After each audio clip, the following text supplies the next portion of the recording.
Manifesting Miracles. Unlock the timeless wisdom of Neville Goddard in this deep dive into one of his most revealing works, 36 Questions and Answers. In this video, we explore Neville's direct responses to real-life questions on love, marriage, money, creative success, health, and spiritual growth, all delivered with his signature clarity and power.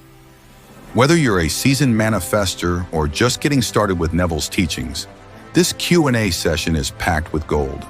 Discover how to imagine marriage the right way, what to do when manifestation feels stuck, Neville's method for attracting success, why feeling is the secret is more than a catchphrase, how to deal with emotional blocks and spiritual impatience.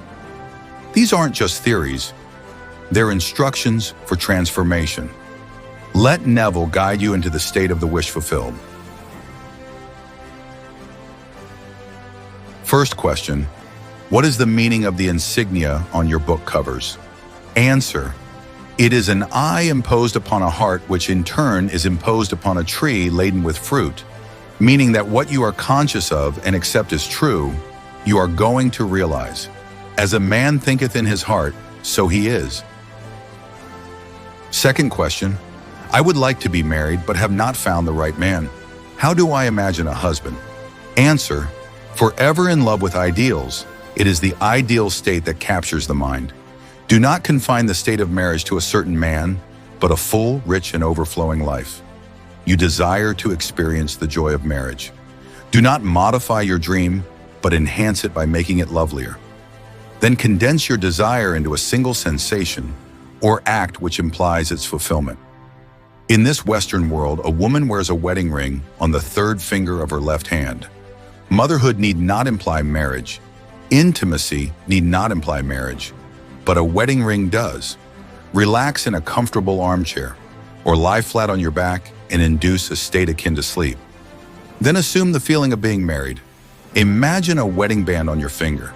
Touch it, turn it around the finger, pull it off over the knuckle.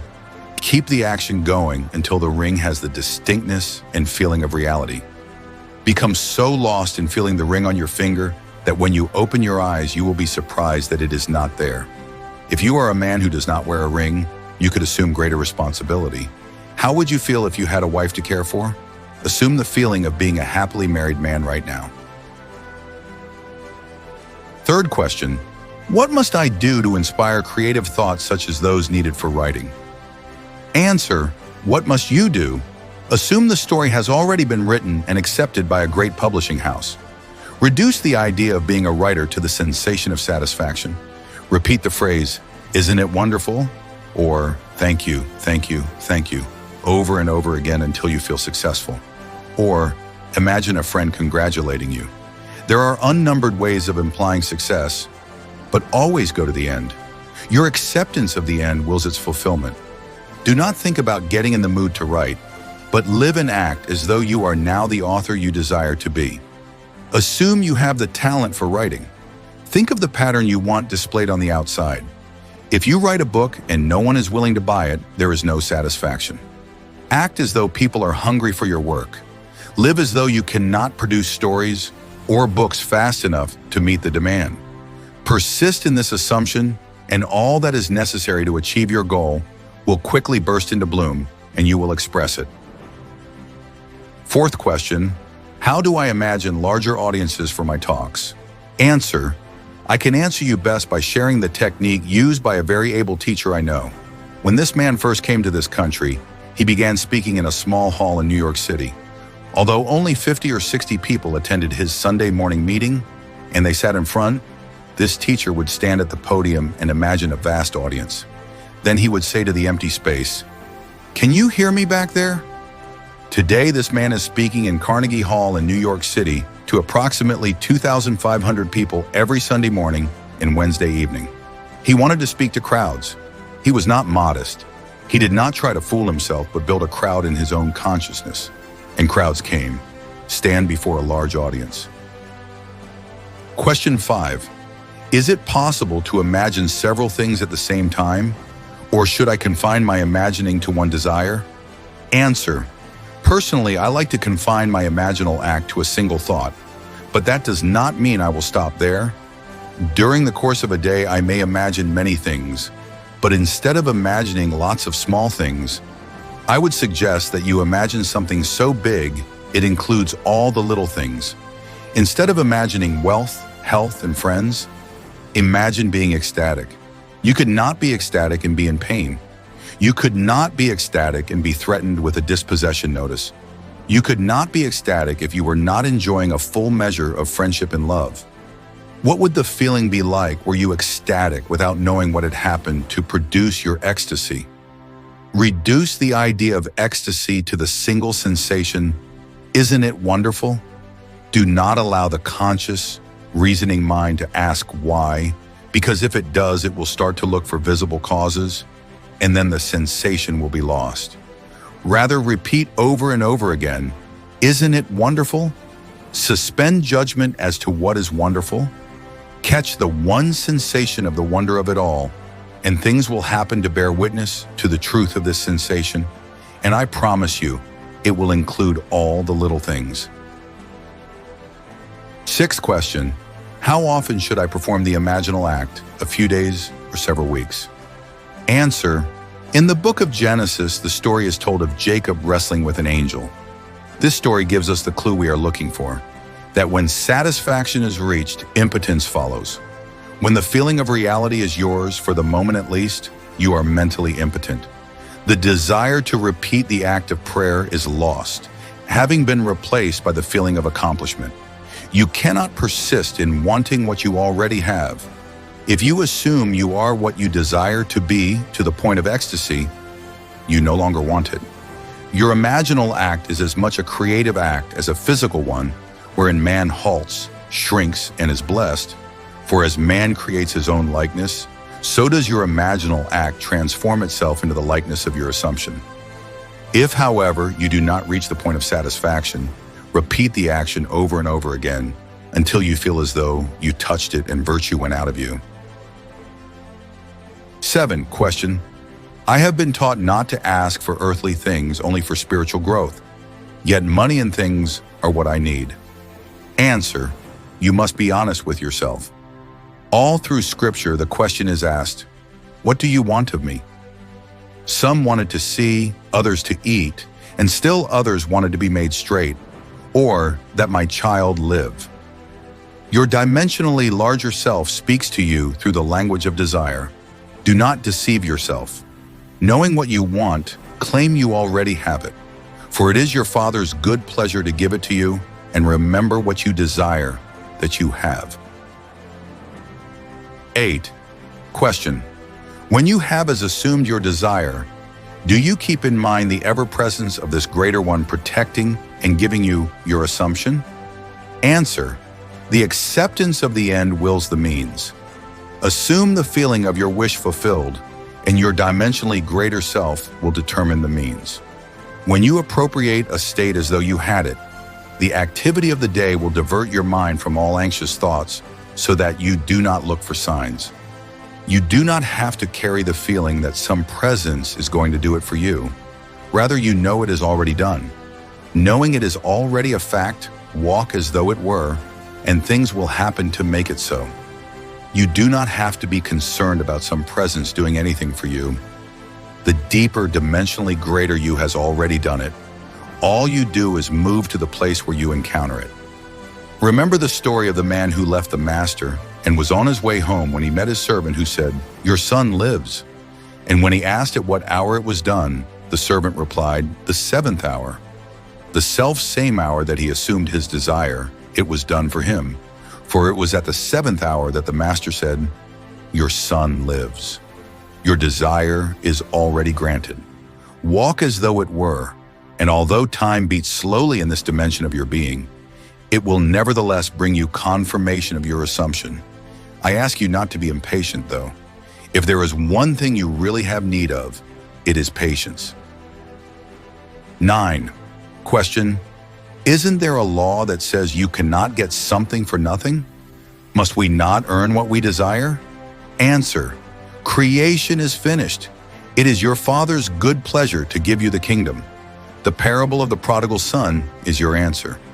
In spite of man's waste, when he comes to his senses and remembers who he is, he feeds on the fatted calf of abundance and wears the robe and ring of authority. There is nothing to earn. Creation was finished in the foundation of time. You as man are God made visible for the purpose of displaying what is, not what is to be. Do not think you must work out your salvation by the sweat of your brow. It is not 4 months until the harvest. The fields are already white, simply thrust in the sickle. 10th question, does not the thought that creation is finished rob one of his initiative? Answer, if you observe an event before it occurs, then the occurring event must be predetermined from the point of view of being awake in this three-dimensional world. Yet you do not have to encounter what you observe. You can, by changing your concept of self, interfere with your future and mold it in harmony with your changed concept of self.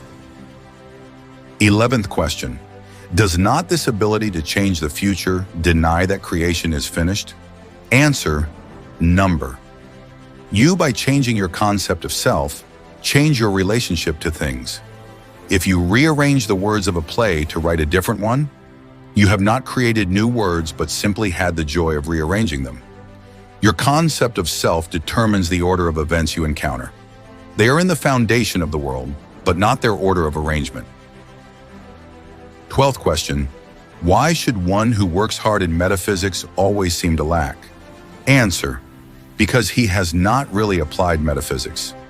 I am not speaking of a namby-pamby approach to life, but a daily application of the law of consciousness. When you appropriate your good, there is no need for a man or state to act as a medium through which your good will come. Living in a world of men, money is needed in my everyday life. If I invite you to lunch tomorrow, I must pick up the check. When I leave the hotel, I must pay the bill. In order to take the train back to New York, my railway fare must be paid. I need money and it has to be there. I am not going to say, God knows best and he knows I need money. Rather, I will appropriate the money as though it were. We must live boldly. We must go through life as though we possessed what we want to possess. Do not think that because you helped another, someone outside of you saw your good works and will give you something to ease your burden. There is no one to do it for you. You yourself must go boldly on appropriating what your Father has already given you. 13th question, can an uneducated person educate himself by assuming the feeling of being educated? Answer, yes. An aroused interest is awarded information from every side. You must sincerely desire to be well-schooled. The desire to be well-read, followed by the assumption that you are, makes you selective in your reading. As you progress in your education, you automatically become more selective, more discriminating in all that you do. 14th question, my husband and I are taking the class together. Should we discuss our desires with each other? Answer, there are 2 spiritual sayings which permeate the Bible. One is, go tell no man, and the other is, I have told you before it comes to pass that when it does come to pass, you may believe. It takes spiritual boldness to tell another that your desire is fulfilled before it is seen on the outside. If you do not have that kind of boldness, then you had better keep quiet. I personally enjoy telling my plans to my wife because we both get such a thrill when they come into being. The first person a man wants to prove this law to is his wife. It is said that Muhammad is everlastingly great because his first disciple was his wife. 15th question, should my husband and I work on the same project or on separate ones? Answer, that is entirely up to you. My wife and I have different interests, yet we have much in common. Do you recall the story I told of our return to the United States this spring? I felt it was my duty as a husband to get passage back to America, so I appropriated that to myself. I feel there are certain things that are on my wife's side of the contract, such as maintaining a clean, lovely home and finding the appropriate school for our daughter, so she takes care of those.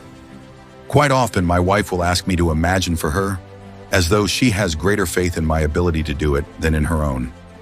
That flatters me because every man worthy of the name wants to feel that his family has faith in him.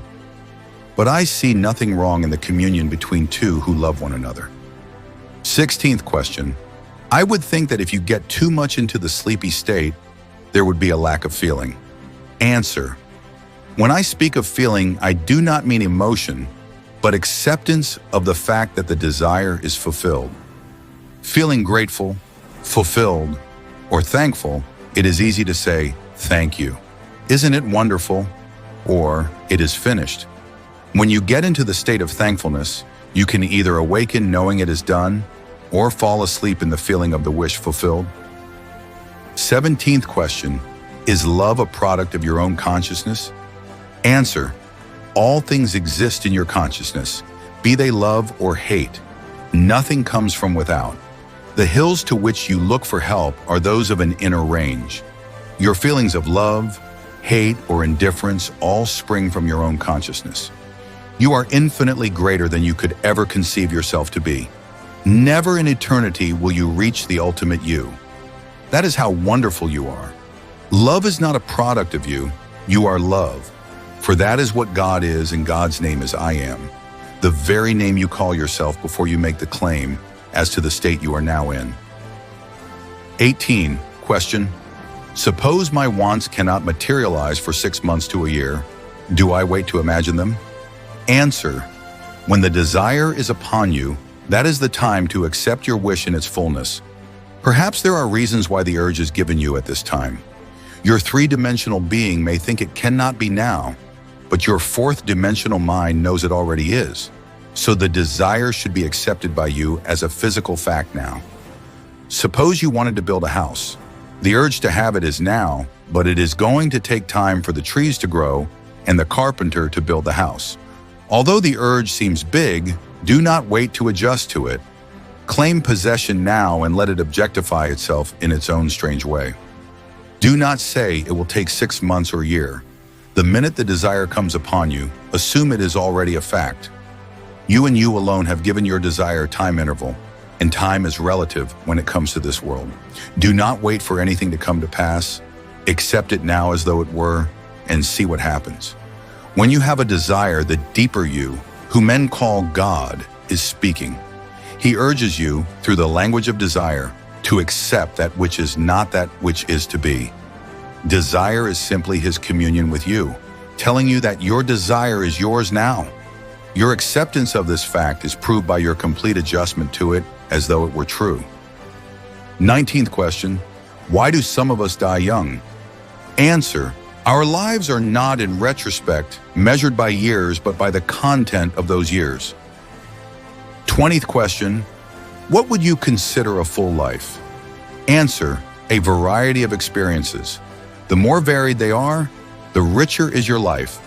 At death, you function in a dimensionally larger world and play your part on a keyboard made up of a lifetime of human experiences. Therefore, the more varied your experiences, the finer is your instrument and the richer is your life. 21st question. What about a child who dies at birth? Answer. The child who is born lives forever as nothing dies.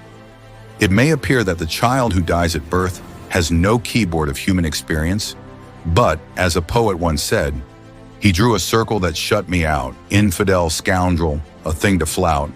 But love and I had the wit to win. We drew a circle that took him in. The loved one has access to the sensory experiences of the lover. God is love. Therefore, ultimately, everyone has an instrument, the keyboard of which is the sensory impressions of all men. 22nd question. What is your technique of prayer? Answer. It starts with desire. For desire is the mainspring of action. You must know and define your objective, then condense it into a sensation which implies fulfillment. When your desire is clearly defined, immobilize your physical body and experience, in your imagination, the action which implies its fulfillment. Repeat this act over and over again until it has the vividness and feeling of reality. Or condense your desire into a single phrase that implies fulfillment, such as, "Thank you, Father," "Isn't it wonderful?" or "It is finished." Repeat that condensed phrase, or action in your imagination over and over again.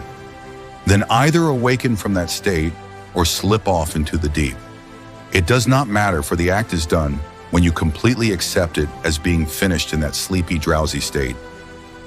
23rd question. Two people want the same position. One has it, the other had it, and now wants it back. Answer. Your Father, the dimensionally greater you, has ways and means you know not of.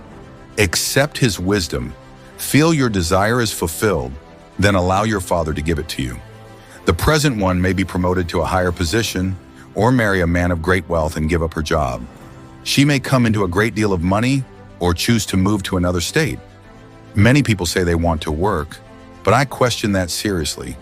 They want security and conditioned security on a job. But I really do not think the average girl truly wants to get up in the morning and go to work. 24th question. What is the cause of disease and pain? Answer. The physical body is an emotional filter.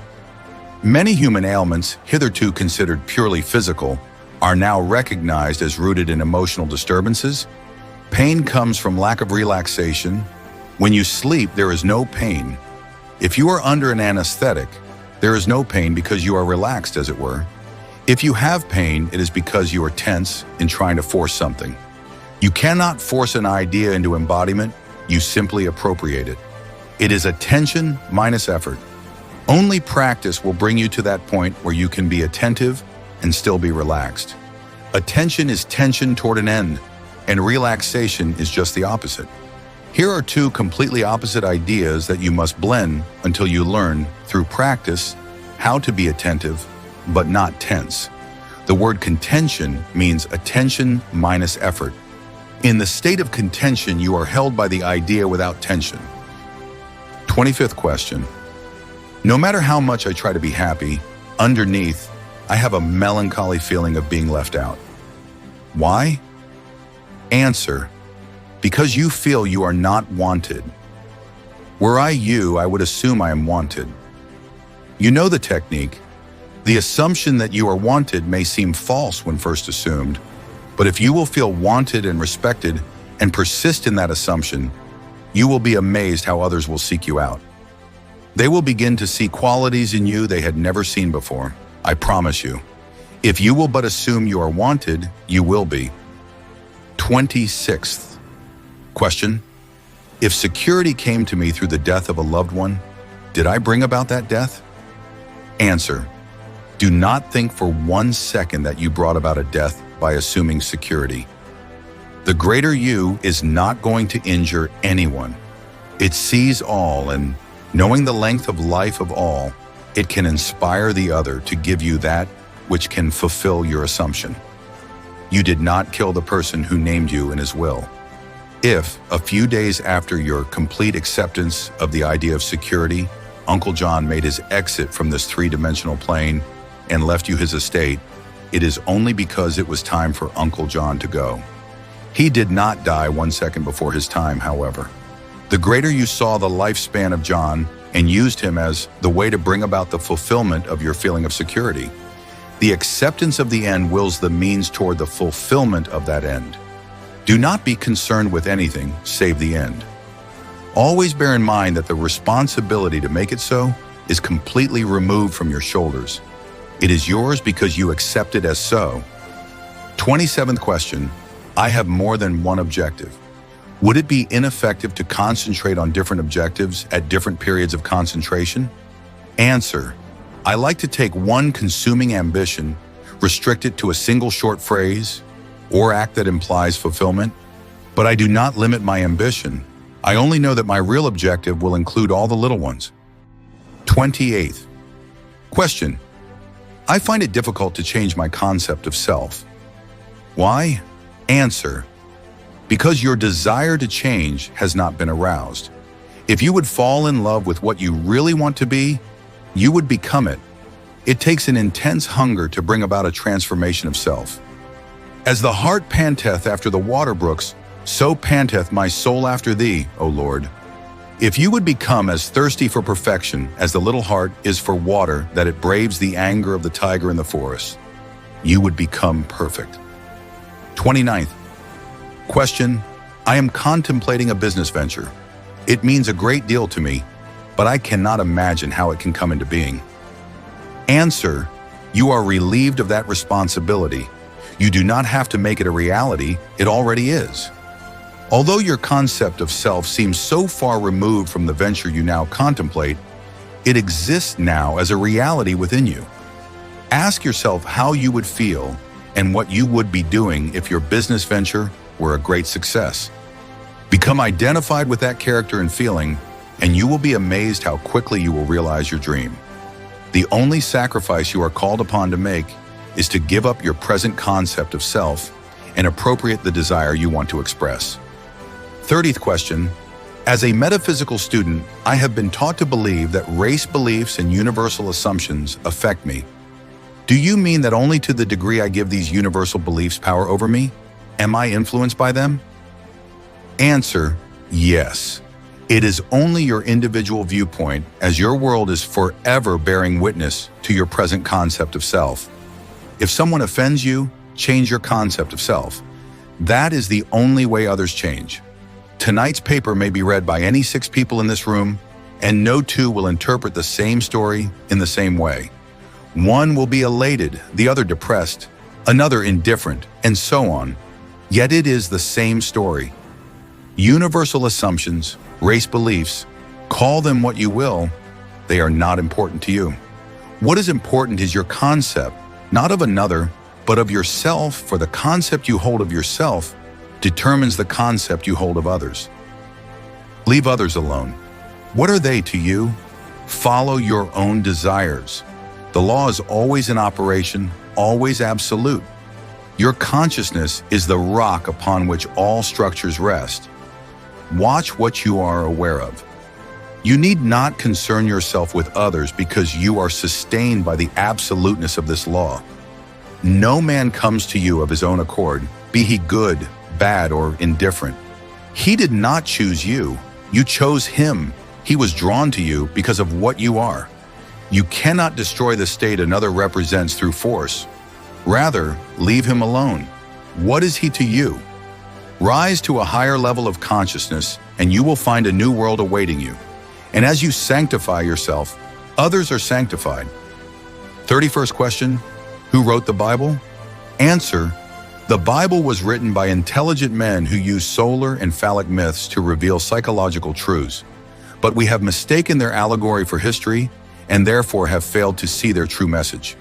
It is strange, but when the Bible was launched upon the world and acceptance seemed to be in sight, the great Alexandria Library was burnt to the ground, leaving no record as to how the Bible came into being. Few people can read other languages, so they cannot compare their beliefs with others. Our churches do not encourage us to compare. How many of the millions who accept the Bible as fact ever question it? Believing it is the Word of God, they blindly accept the words and thus lose the essence they contain. Having accepted the vehicle, they do not understand what the vehicle conveys. 32nd question: do you use the Apocrypha? Answer: not in my teaching. I have several volumes of them at home. They are no greater than the 66 books of our present Bible. They are simply telling the same truth in a different way. For instance, the story is told of Jesus, as a young boy, watching children make birds out of mud. Holding the birds in their hands, they pretend the birds are flying. Jesus approaches and knocks the birds out of their hands. As they begin to cry, he picks up one of the broken birds and remolds it. Holding it high, he breaths upon it and the bird takes wing. Here is a story of one who came to break the idols in the minds of men, then show them how to use the same substance and remold it into a beautiful form and give it life. That is what this story is trying to convey. I come not to bring peace, but a sword. Truth slays all the little mud hens of the mind, slays illusions, and then remolds them into a new pattern which sets man free. 33rd question: if Jesus was a fictional character created by biblical writers for the purpose of illustrating certain psychological dramas, how do you account for the fact that he and his philosophy are mentioned in the non-religious and non-Christian history of those times? Were not Pontius Pilate and Herod real flesh and blood Roman officials in those days? Answer: The story of Jesus is the identical story as that of the Hindu savior, Krishna. They are the same psychological characters. Both were supposed to have been born of virgin mothers. The rulers of the time sought to destroy them when they were children. Both healed the sick, resurrected the dead, taught the gospel of love, and died a martyr's death for mankind. Hindus and Christians alike believe their savior to be God made man. Today people quote Socrates, yet the only proof that Socrates ever existed is in the works of Plato. It is said that Socrates drank hemlock, but I ask you, who is Socrates? I once quoted a line from Shakespeare, and a lady said to me, but Hamlet said that. Hamlet never said it. Shakespeare wrote the lines and put the words in the mouth of a character he created and named Hamlet. St. Augustine once said, that which is now called the Christian religion existed among the ancients. They began to call Christianity the true religion, yet it never existed. 34th question, do you use affirmations and denials? Answer, let us leave these schools of thought that use affirmations and denials.